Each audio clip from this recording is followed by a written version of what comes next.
Hey there, it's Wendy Freeman, and you are listening to the Double Page Spread podcast. I'd like to thank you all so much for everyone that I met last weekend at the Heroes Con down in Charlotte, North Carolina. I had a wonderful time. I hung out with the guys from the Comic Book Bears. They're great. I had lunch with the guys from the Fanholes podcast and our dear friends Ruth and Darren Sutherland. It was great to meet you all. And if you listen to my last episode with Ron Randall, I hope you've given to his Kickstarter. You can go back and check out the link for that. I know he's doing well, and I'm very happy. And also thank you so much to our dear friends at Black Phoenix Alchemy Lab. You guys are always kicking it, giving us new scents and fragrances, this time based around the popular Neil Gaiman novel Good Omens, which has recently been turned into a TV show that, apparently some people don't like and are writing to Netflix to cancel, even though it's not their show. So there's that. Go check out blackphoenixalchemylab.com. As well as DCBS, the Discount Comic Book Service, always giving you top deals, half-off rates, incredible bargains, stuff you have been dying to look for each and every day. Go set up a pull list with them, or get some variant covers, or some statues, or whatever you're into. They have it over there at dcbservice.com.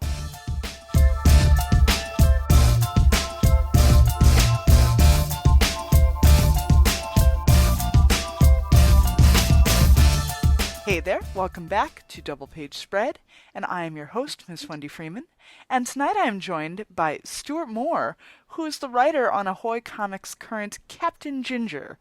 How are you doing? I'm good. Thanks for having me on. Oh, I'm so excited.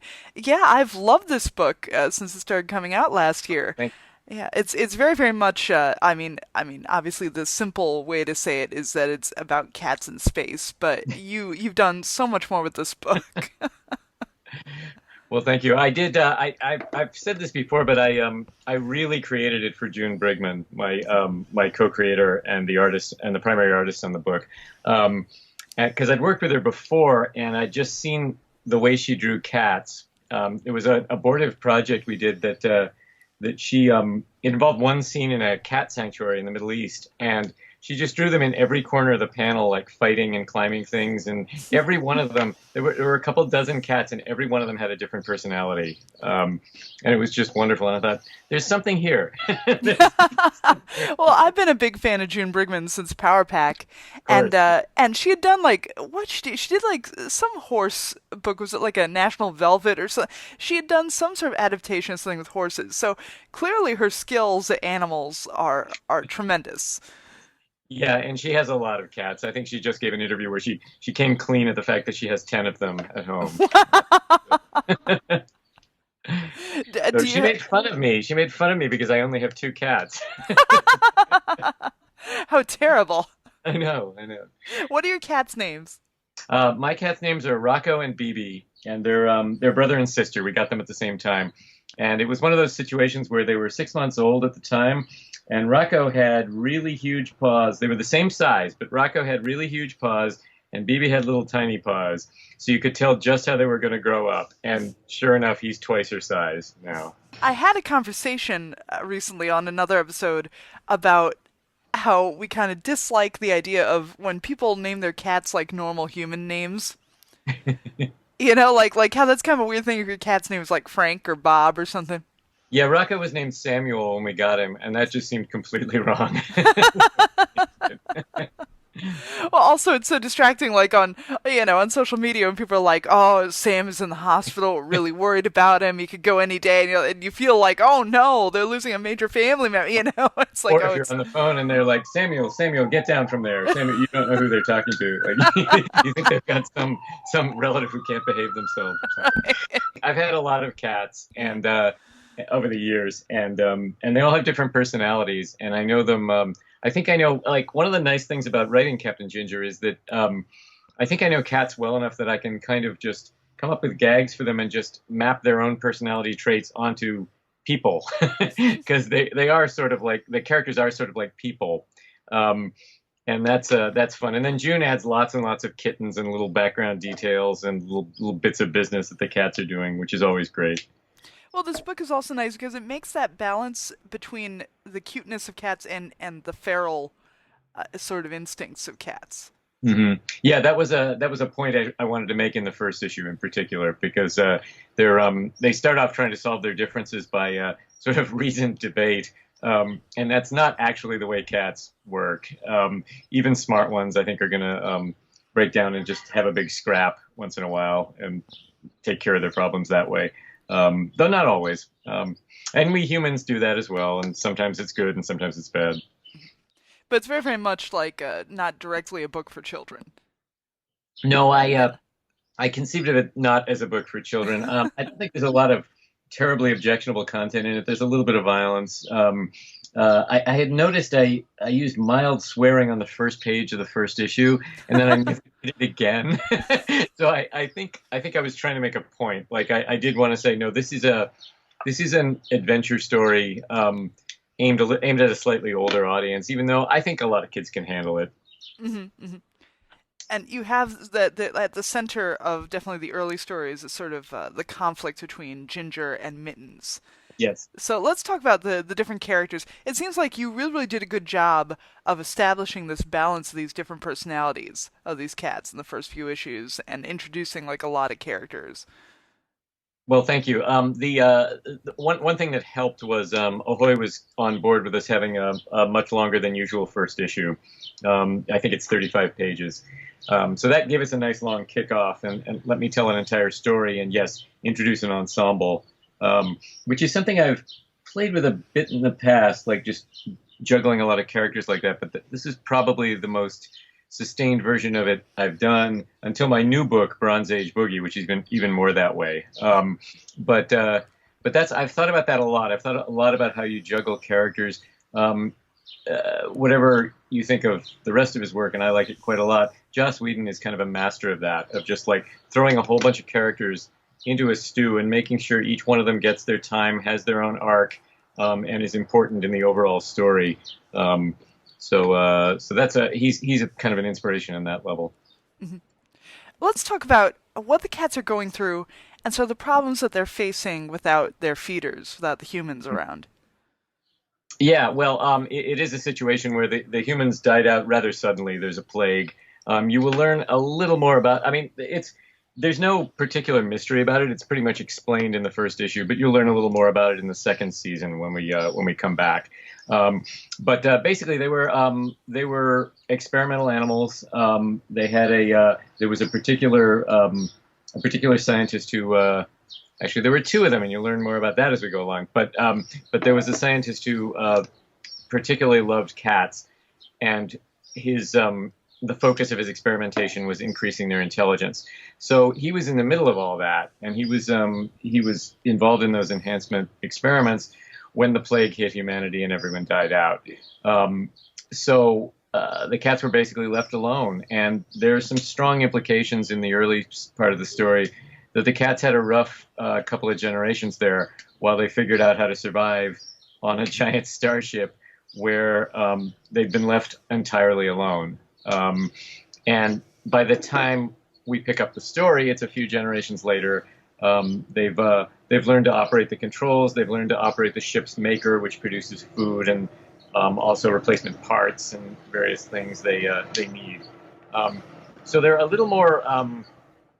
They're a little more in control of the vessel, but not completely. And what they're really not used to, because they're not that sort of creatures, is working together, and in particular, taking orders, working in a hierarchy in any sort of military discipline. So that forms a lot of the conflict of the first graphic novel.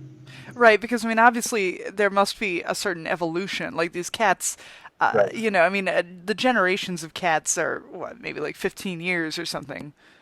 Yeah, yeah. I think, yeah, that's probably about right. The enhanced cats, I think, might live a little longer.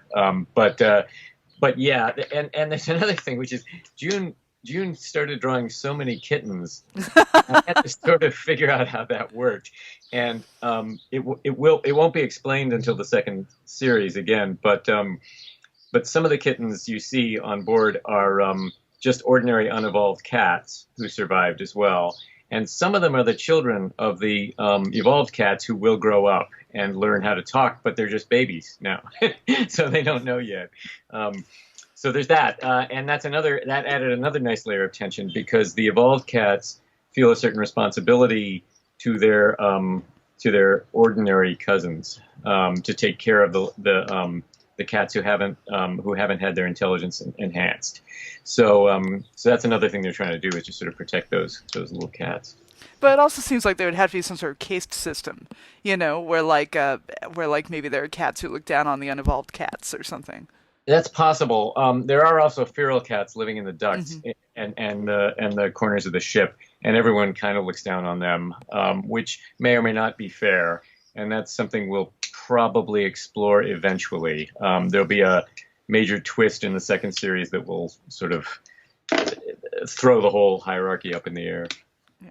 And also, you're developing sort of like there's a love story with Ekru, the maker cat. Yeah, there's a minor subplot with her. I'm glad you picked up on that. Hmm. She has a girlfriend who is not.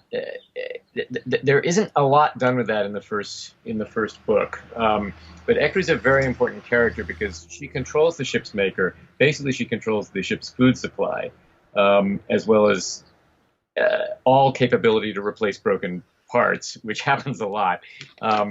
And if something, and she's very prickly. She's very difficult to work with. So that's another part of the hierarchy. They've all decided to follow Ginger in this kind of imitation of human military discipline, but it doesn't sit well with all of them. And they know it's the best thing. They know it's what they need to do to survive. But it's a very fragile thing all around. Was there any sort of predetermination about what breeds you want each character to be when you were forming this idea of the characters, or did you just kind of like leave that up to June? I'm trying to remember. I think I suggested some of them. I think I suggested colors more than breeds. Ekru was based. June actually based her visually on one of her cats, but she was based to me on a beautiful all gray cat who we looked at when we adopted R2, who seemed very troubled to me, and she just sort of stuck in my mind. So I remember thinking about sort of general demeanor and sometimes color a little more than breed. Although Ginger's breed is very important because he's the only ginger cat on the ship, which begs the question: who is his father? And we do not know yet. Yet. Is that going to be like a big part of the story? Like was Ginger's father something important? Or? It's a long running plot thread, and we'll see how far we get. Because yeah, hairless cats certainly tend to seem more menacing somehow. Yeah. I mean, Science Cat is the hairless cat, and he's not very menacing by temperament. So he is quite ill, however. So we'll have to see what happens with him too. Yeah, it was interesting. Like some of them, some of the cats, I had very strong ideas about what I wanted to do with their personalities from the beginning, and some of them, where it went was suggested a bit by some of the designs that June did. She came up with the name Sergeant Mittens. I had a different name for that character, and she just did a sketch and wrote Sergeant Mittens next to it. Well, Sergeant Mittens is the best name because you have a title, Andy's Mittens. Absolutely, yeah. And of course, nobody's going to make fun of his name. Oh, heck no. Now, the trade comes out today, the collection of the first season, and also in some of the issues you had different back matter, really cool back matter. Like you had like a Grant Morrison story, and you had more back matter about the cats and so forth. I want to know, is that included in the trade? Most of it is not. Only the material that's directly related to Captain Ginger. There's a text piece from the first issue that gives some background into the experiments that created the cats, and that's included, and it's actually expanded a little bit because it was originally truncated a little bit so as not to give away a spoiler at the end of this first graphic novel. So there's actually a little more of that there. The text pieces that were not related to the main story, we kind of made the decision at Ahoy, and I serve as Ahoy's freelance ops manager as well, so I'm sort of involved in these decisions. We kind of made the decision to save that stuff for somewhere else. We're putting up a lot of the extras for free on our website now, but we kind of thought I mean, my feeling in general is that magazines are magazines, and magazines you want to just pack with as much extra stuff as you can. But books are books, and when people buy Captain Ginger, it's to read Captain Ginger. So the exception actually will be the collection coming in October of Edgar Allan Poe's Snifter of Terror, because that's an anthology to begin with. And in that one, we decided it made sense to put some of the text pieces in there, some of the more sort of spooky horror-oriented pieces. But for the most part, it's all Captain Ginger material in the collection, including 2 short stories, one of which short comic stories, one of which appeared in the Ahoy Free Comic Book Day special this year, and the other is from an anthology called Mine, which was a benefit for Planned Parenthood. And those both are by the entire Captain Ginger team, me and June and Roy and Veronica and Comicraft. Yeah, it's interesting though because I feel like a lot of people feel sad about the lack of, like losing letters pages, or like whenever you buy the Brubaker books, like in the back there's always like some sort of story about classic noir films or something. I feel like trades are sort of, people want more out of that. Well, I mean, we try to put extra stuff in the books, and there's a sketchbook section that hasn't appeared anywhere else before, with a lot of June's initial character designs, and I've added commentary to that. So we sort of try to add more extra material, but not the same extra material. And like I have this idea that eventually it might make sense to collect all the Ahoy text stories somewhere, but I'm not sure quite how we do it. So for the time being, we're just putting up one a week every Friday on the Ahoy website. So tell me more about your role at Ahoy. What's going on as an operations person? Well, we're actually just in the process of bringing in a new marketing person, but for the past year and a half, I guess, I've been the liaison with Diamond for distribution. I keep the schedule. I'm sort of the hub at the center of the wheel. And again, this is all freelance. I work with other publishers as well. But that's been very exciting. And Ahoy is a small line, so it's not, it doesn't take up all my time, but sometimes it takes up more time than others. And since we were recently approved as part of Diamond's book distribution arm, that's kind of expanded my workload quite a bit. And the other thing that's expanded my workload is when we took on the book Second Coming, by Mark Russell and Richard Pace after DC dropped it.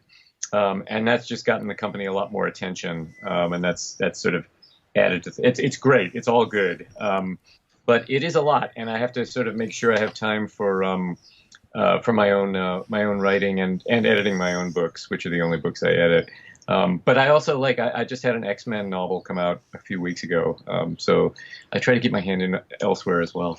Right, and I might add that I had an interview with Richard Pace a few weeks ago, so anyone who's listening to this may want to go back and download that, give that a listen. Richard is a great interview. He is he's fantastic. He's funny. He's outspoken. He's very thoughtful. Yeah, he's very, very opinionated. I love talking to him, so I'm looking forward to Second Coming. I look forward to that.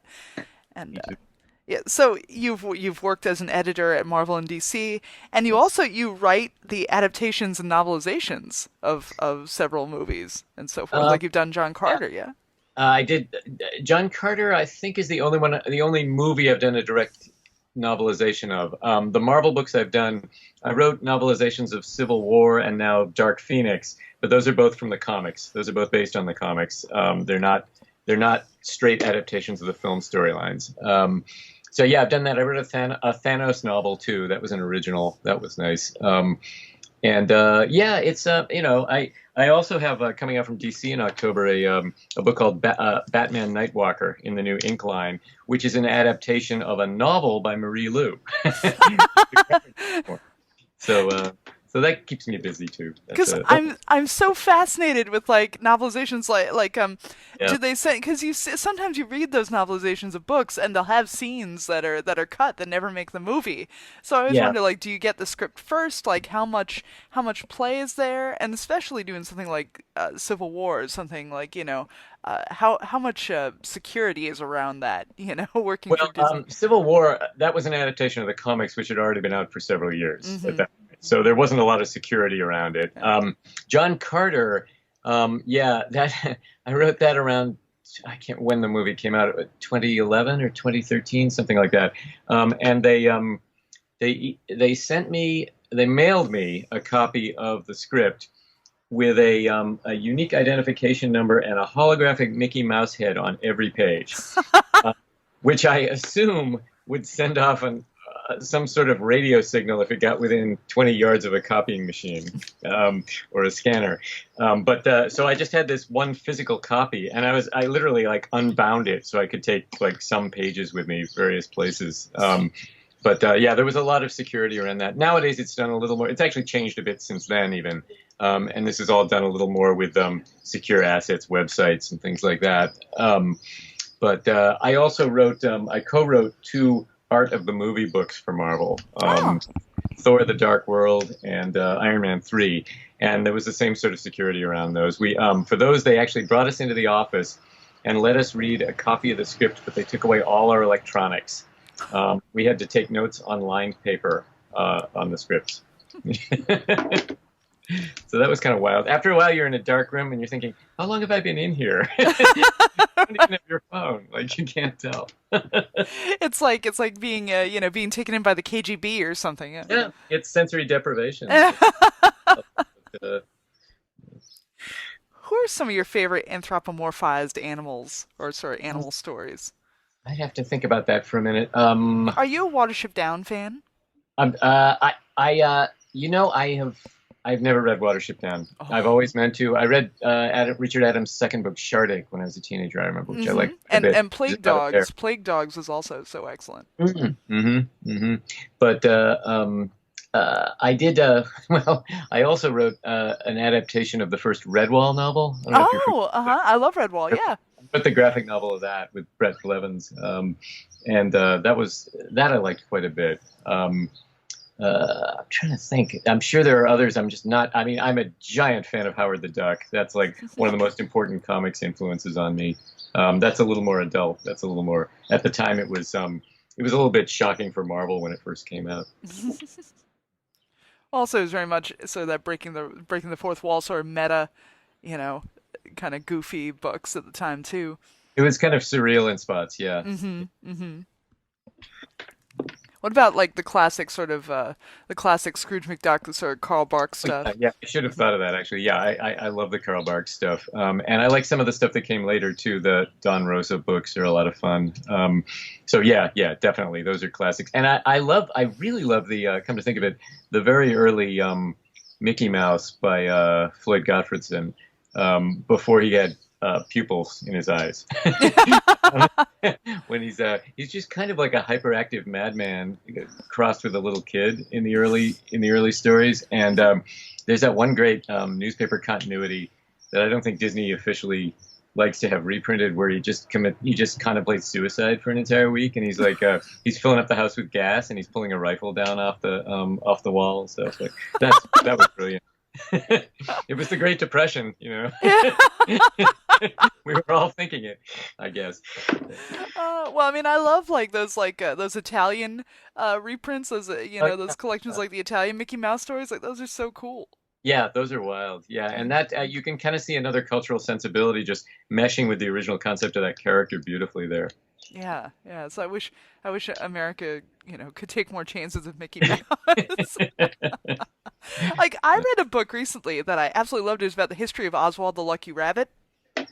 And it was interesting because there's this whole book about this collector guy, sort of like Disney historian. He's a Disney historian, and his entire job was to go around to estate sales and like go around all these things and try to piece together the history of Oswald and find the original like black and white films of him. Oh wow, yeah, huh? Yeah, I wonder if it's gotten easier. I wonder if that's gotten easier with eBay and resellers. But yeah, I know there's all kinds of stuff like that. Especially film was so perishable. There's all kinds of stuff that's just lost until someone happens to dig something up that's crumbling and has to be preserved immediately, or it'll be gone.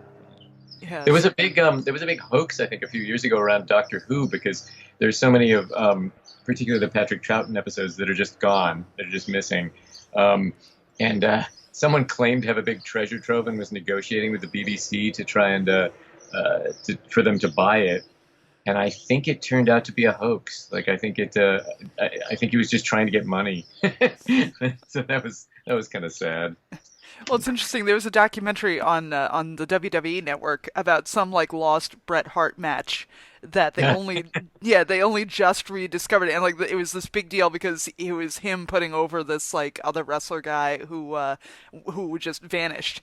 And so it Hmm. was a big deal that this guy had a match against Bret Hart, and like it had just been just nothing but rumors for years and years and years until like somebody had gotten a whole bunch of VHS tapes and from some garage or whatever to transfer digitally, and they happened to find it, you know. So, Wild, yeah. I love hearing about those sort of like lost, rumored, you know, things and yeah, how people find them because you got to imagine there's still so much you know, things people hoarded and things people just don't even know they have. Hmm. Yeah, I've been thinking about that period a bit, partly because my new book for Ahoy is called Bronze Age Boogie, and Hmm. it's set partly in barbarian times, but partly in 1975, and that's another one. You were talking about anthropomorphic like animals. That has a couple of ape characters in it who are talking apes, and they like one of them in particular. The story went through a bunch of changes in development, and I just sort of like shifted the focus of it a bit, and I just realized, oh, this one character needs someone to talk to, and I was like, well, it really should be a little talking animal if we're doing 1970s comics and films, because there were quite a few of them around back then, and that worked out nicely. Which reminds me of my other favorite anthropomorphized animals, Commandy. Oh yeah, You that was know, cool. like Dr. Canis and Yeah, you know the tiger prince guy and I Click love that Clay. book. And yeah, and that was nice because Kirby actually this didn't happen all that often with him, but he really had that book ran for several years and it was monthly, so he had a lot of room to kind of explore this world after he'd created it. And you could tell early on there's a map of the world, and it just says like Gorilla Kingdom over here. And he actually got to a lot of it. So that was yeah, that's a wild book. I love that book.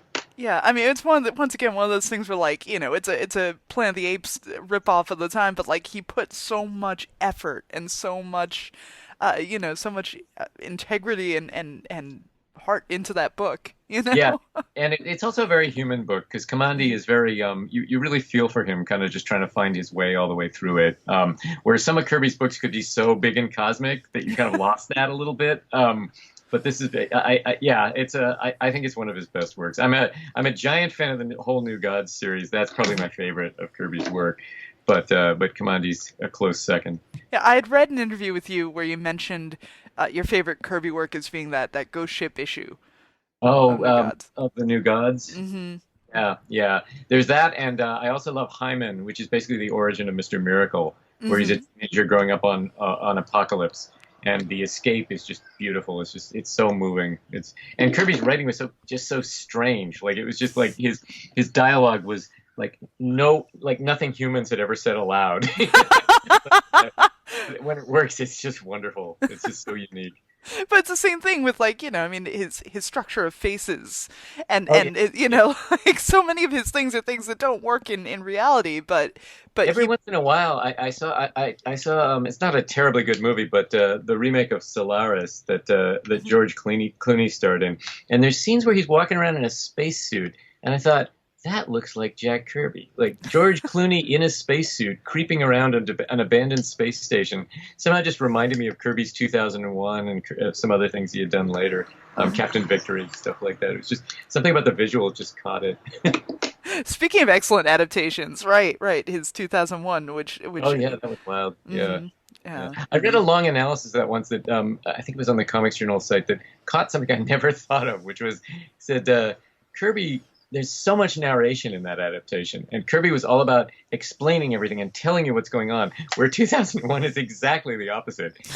The film it just throws you in and it's all sensory. So it's kind of an odd adaptation. Like it has a completely different effect, but it's beautiful. And the fact that back then they did it as one of the large size treasury editions just added to the impact. Mm-hmm. I know. I'm trying to think of my other favorite sort of adaptation comic. Well, I mean, like, was it the Walt Simonson Aliens? Oh yeah, Alien, yeah. the I first haven't seen one. that for Was it? years. Yeah. Yeah, yeah. The Bernie Wrightson creep show. You know. Hmm. Yeah, Yes. there've been some good things. The problem with adaptations is they tend to be so rushed, and they also tend to because they're rushed, they tend to have a limited page count. So the story often has to be cut down. That's a problem also with adapting any. Well, it's a problem with adapting anything into comics form. The nice thing about Batman Nightwalker was that it was a short novel and a longish graphic novel. I had 180 pages to play with, so that actually worked. That worked very smoothly. I didn't have to make a lot of huge decisions about what to cut or crowd things up too much. Either one. Yeah, those DC Ink books look like they're pretty good. Like there's that Mike Marici Nightwing one that's coming out that looks Yeah, good. that looks nice. That looks Hmm. really good. The Nightwalker is drawn by an artist named Chris Wildgoose, who is phenomenal. I think he's done some, I want to say Batgirl or something, but I'm not sure. But his work on this, it's about 18-year-old Bruce Wayne, and his character work is just gorgeous. Well, I look forward to that. Yeah, thank you. I do too. It's been in the works a while. 180-page graphic novels take a while. You gotta keep your mouth shut for a long time about it. Yeah, yeah. I mean, and I feel for the artists because it's just a lot of work without any reader feedback. Comics artists aren't really used to that. But now the stuff is coming out, so that's really good. Well, also it's a lot of work where you can't work on anything else at the same time. Yeah, I mean that is the real thing, and that's the difference between writing comics and drawing comics is that drawing comics just literally takes 4 to 5 times as long generally. So writers can juggle projects. I can do a couple of things. I can do a couple of Ahoy books, and I can juggle something on the side just speculatively, and maybe and maybe squeeze in a novel here or there. Though that's a lot of work. And but an artist can't do that. A comics artist pretty much has to focus on one project at a time. So let's talk about what new we can expect from Captain Ginger. When's that second season coming out? What's upcoming with Ahoy? We'll be announcing some things soon. The second season of Captain Ginger, it's underway. The early 2020, I think, is the most I can narrow it down right now. The June Brigman is working on it, but she's juggling it a bit. She also draws the syndicated comic strip Mary Worth, Oh, and you may have heard they're doing a Power Pack special. yes, I know. I'm so excited. Yes, that's really cool. But that slowed Captain Ginger down a little bit. Not very much. It's just a one shot, so it won't push us back too much. But so June is she's done part of the first issue of the new Ginger run, and she's going to get back to it as soon as she finishes Power Pack. So yeah, she's keeping busy, but we will be back. We will be back soon, and I don't want to spoil the end of the graphic novel, but let's just say it picks up a lot on what you see on the last page of the first book. All right, cool. Well, I cannot wait, and I hope everybody gets out there and picks up the new trade paperback, picks up that Yes. volume one, Yeah, and it's, go. just to clarify, it's out in comic shops today, and it should be out in bookstores in approximately 2 weeks. Yeah. So by the time this is out, so mid-June, Hmm. go check that out and pester your shop to carry more Ahoy titles.